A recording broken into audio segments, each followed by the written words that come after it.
The room was heavy with memories, each corner carrying a lifetime of moments shared.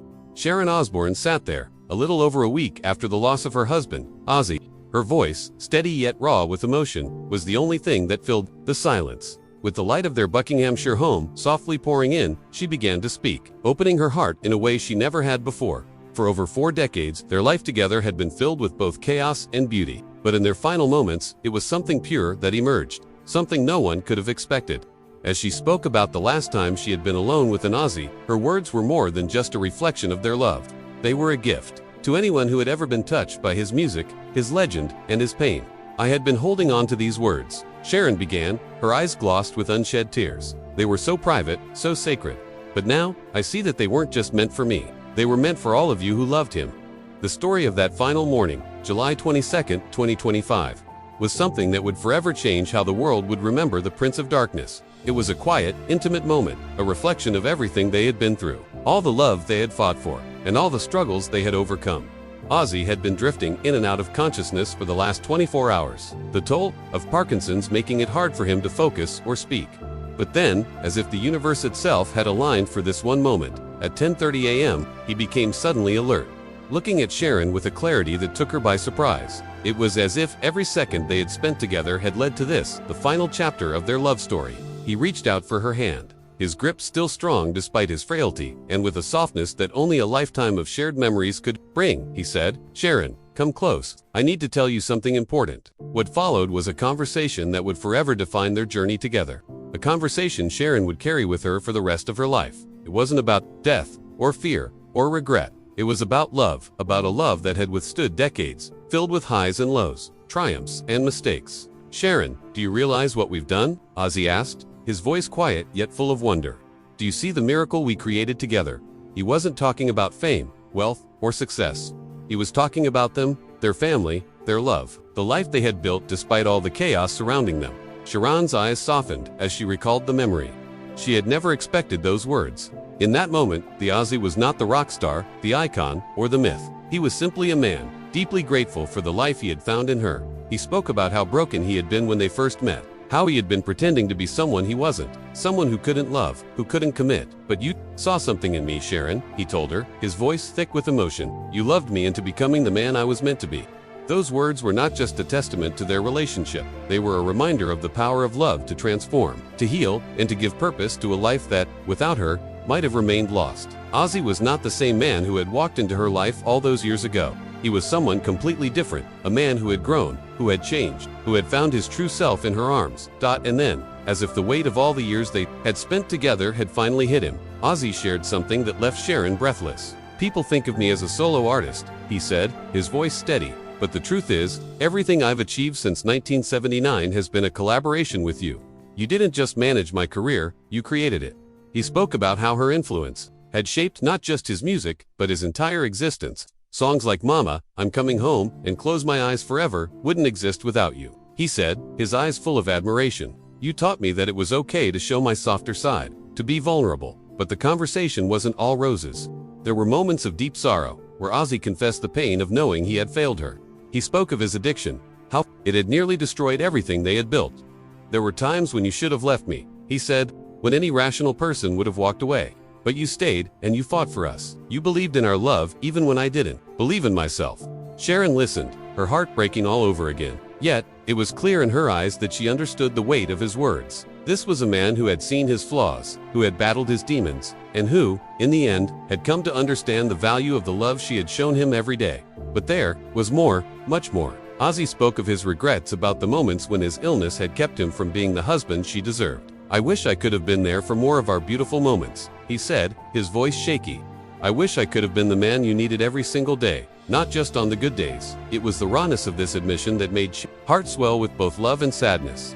He wasn't asking for forgiveness, he wasn't seeking sympathy. He was simply acknowledging the truth of their shared life, the beauty and the pain, the joy and the heartache. And then, in a moment that was as painful as it was beautiful, Ozzy asked her to promise something that would haunt her forever. "Sharon, I need you to promise me you won't stop living when I die," he said. "You're only 72. You have so much left to do. Travel, laugh, love again, if that's what brings you joy." Sharon didn't know how to answer, her heart in pieces as she whispered that she could never love anyone else. But Ozzy, with a quiet wisdom, told her something she would never forget. Our love is big enough to include whatever comes next. He said, if loving someone else someday helps you heal, then I want that for you. Our love doesn't end when I die. It just changes form. In those final moments, Ozzy Osborne shared a truth that few ever get to see. That love, at its core, is a choice you make every single day, even when it's hard, even when it feels impossible. And that, in the end, is the legacy of their love. A love that wasn't just lived, but chosen over and over again, despite everything.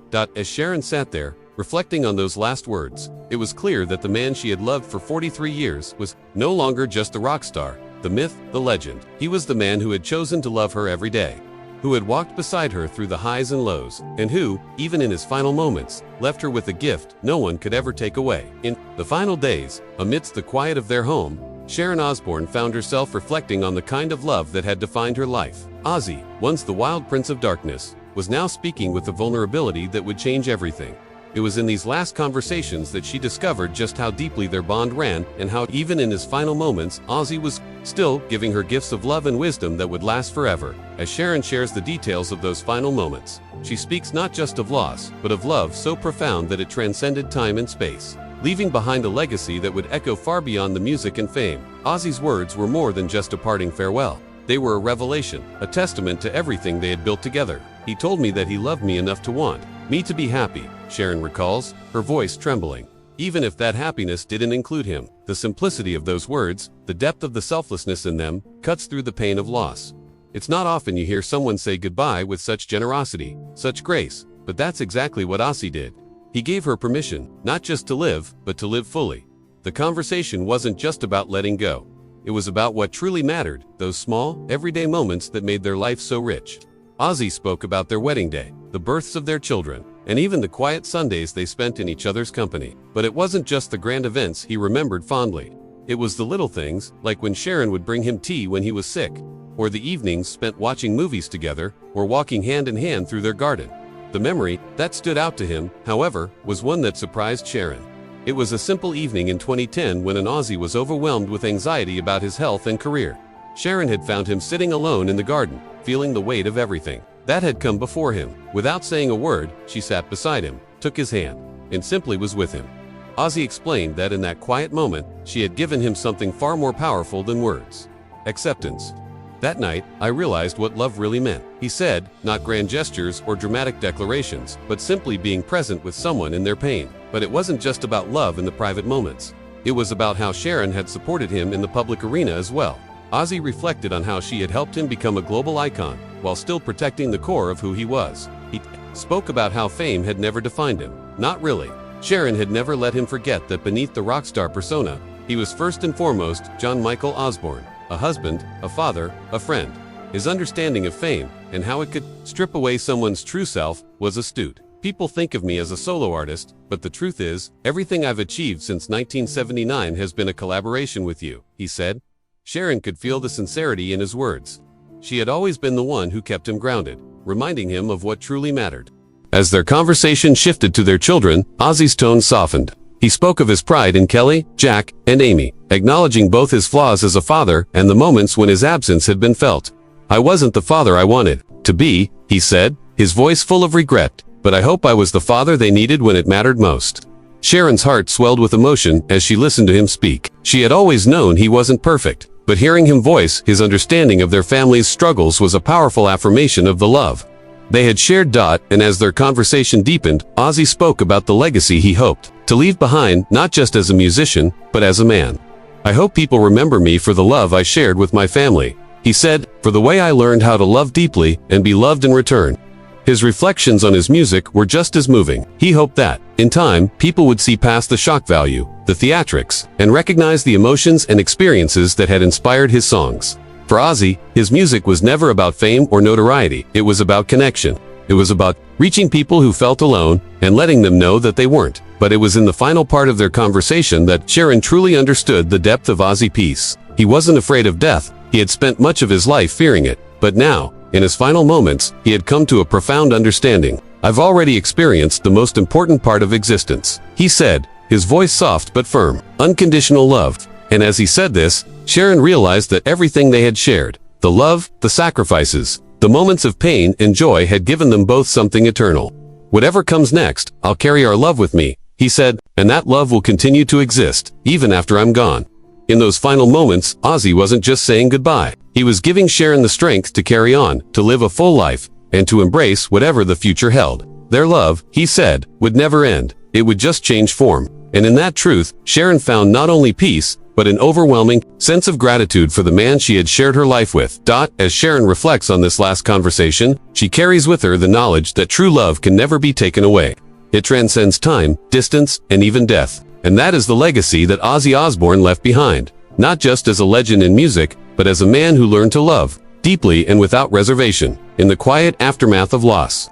Sharon Osbourne found herself reflecting on the final moments she spent with her husband, Ozzy. His last words, the ones he spoke not out of fear, but of profound love, were etched in her memory forever. These words weren't just a goodbye. They were a roadmap for how she would carry on, how she would live the rest of her life not out of grief, but out of gratitude. That as she sat beside him, holding his hand in their home, she listened as he shared his final thoughts, which were both practical and deeply personal. Ozzy wasn't just thinking about the logistics of his death. He was thinking about the emotional lives of everyone he would leave behind. He had specific instructions about his funeral, the songs he wanted played, and what he wanted Sharon to say to their children, his bandmates, and friends. But it wasn't just about the details of his passing. Ozzy's real concern was how his death would affect those he loved. He wanted his death to bring people together, to be a celebration of life and love, rather than just a moment of sadness. Sharon recalls that he wanted to ensure that everyone who mattered to him would know how much they had meant to his life. Even in his final moments, he was still caring for others, she says, a bittersweet understanding in her voice.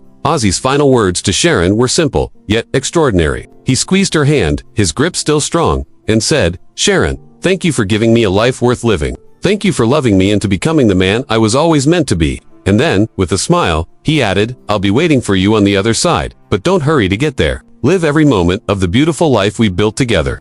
It was as though, in that moment, he had shared everything he needed to. His words weren't about his pain or his fears. They were about her. They were about love. As Sharon recalls, after those words, Ozzy closed his eyes, and there was a peace about him that she had never seen before. It was like he had said everything he needed to say and was ready to let go. She explains, and so, an hour later, with no struggle, no fear, he peacefully passed away, his expression still calm and content. Though Ozzy's body was no longer there, Sharon felt his spirit, a presence that lingered, transformed but never truly gone. "I didn't feel like he was gone," she says. "It felt like he had just transformed into something else, something that would always be with me." These final moments with Ozzy have left a profound impact on Sharon. "Those last words have become a roadmap for how I want to live the rest of my life," she says. His final gift to her was not just peace. It was a new way of understanding their relationship. It wasn't the hard times or the challenges that defined their love. It was their commitment to each other, their willingness to grow, and their ability to find joy, whether in the extraordinary or the mundane moments.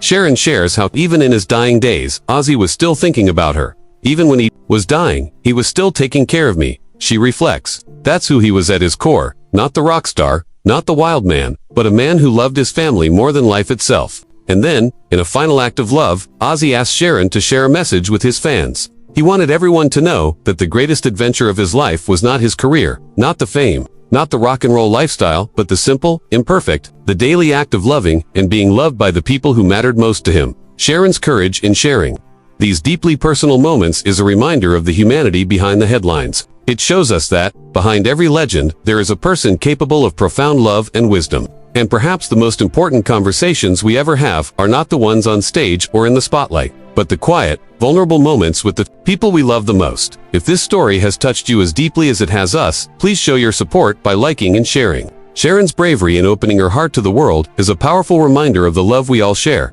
and the profound impact that love can have both in life and beyond.